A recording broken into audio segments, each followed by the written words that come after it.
Most American cities vanish into endless highways and cul-de-sacs, but in Chicago, nearly 8 out of 10 central residents live just a short walk from frequent trains and buses. This city's deliberate grid, tight stop spacing, and park network are not an accident. They are the opposite of sprawl. So why did Chicago's form break the pattern of most United States cities? And what locked it in for good? The answer exposes how everything about daily life here was shaped by a handful of bold, irreversible decisions. 78% of people living in Chicago's core can walk to frequent transit within half a mile of their front door. That figure is nearly double the share found in cities like Atlanta or Dallas. And it is not a fluke of geography. The Chicago Transit Authority's network of trains and buses forms a dense web, with stops spaced an average of just 0.42 miles apart. The effect is immediate. Nearly every neighborhood, from Rogers Park to Bronzeville, sits within a 10-minute walk of a station or a major bus line, giving residents immediate access. This level of access is not limited to transit. Chicago's park system covers 552 individual parks, more than 8,800 acres, woven directly into the grid. The city's regular blocks and cardinal street layout make these resources reachable by foot, not just by car. The grid ties parks, streets, and transit into walking distances. In most American metros, the odds of living near frequent transit or a park are slim. Here, the system is so tightly coordinated that walking, riding, and playing all fit within the same daily radius. These metrics, walk-shed coverage, stop spacing, and park acreage, are not just numbers. They are the physical evidence of a city built on deliberate, system-level choices that defy the sprawl-first model seen almost everywhere else. The system locks in accessibility and makes Chicago an outlier among American cities. In 1830, surveyor James Thompson drew a grid at the edge of the Chicago River, slicing the future city into uniform blocks that would stretch for miles. This grid was not just a tool for selling land, it became the city's operating system, locking in walkable blocks and predictable addresses. By the 1890s, electric streetcars raced along these straight lines, stopping every few blocks. That streetcar boom made it possible for dense neighborhoods and commercial strips to grow side by side, all within easy reach of transit. In 1889, Chicago annexed more than 125 square miles of surrounding towns and farmland in a single move, instantly expanding the grid and bringing new neighborhoods under a single set of rules. Just 2 decades later, Daniel Burnham and Edward Bennett released the Plan of Chicago in 1909.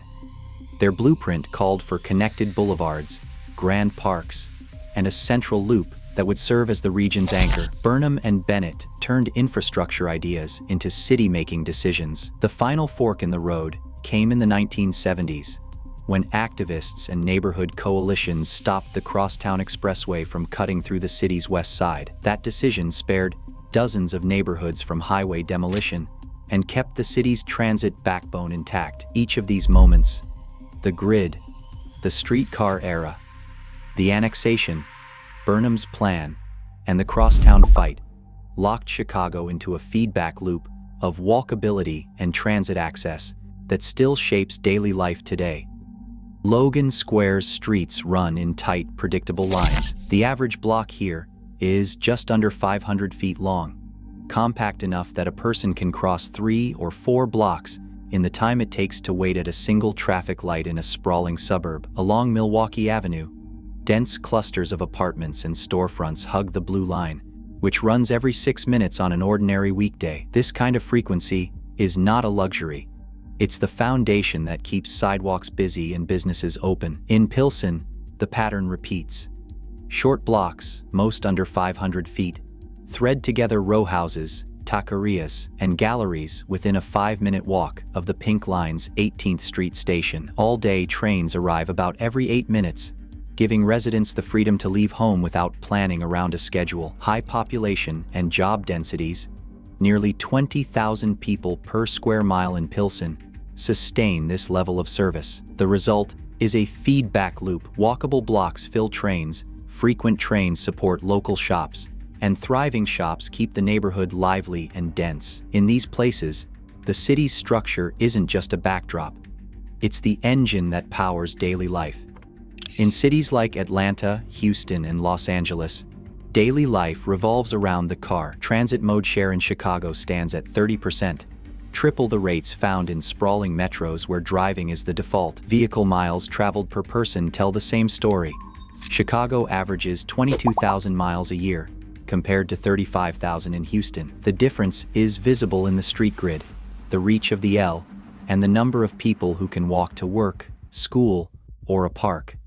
But this system is not invincible. The CTA faces an $11.8 billion capital backlog, with aging tracks and stations straining under decades of deferred maintenance. 42 stations remain inaccessible to riders with disabilities. Highways like the Dan Ryan and Eisenhower still slice through neighborhoods, creating barriers that transit cannot always bridge. Job centers have spread to suburbs beyond the reach of frequent trains, pushing more residents toward cars. Governance is fragmented. The CTA, Metra, and PACE each chase separate funding streams, complicating regional fixes. Even the Red Line extension, pitched as an equity project, sparks debate over who benefits and who might be left behind. Chicago's system works until the cracks widen.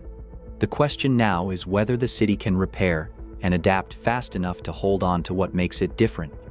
Chicago's structure is not nostalgia. It is a living challenge to America's urban status quo. As cities struggle with congestion and sprawl, Chicago proves that a different future is possible. What future will we choose?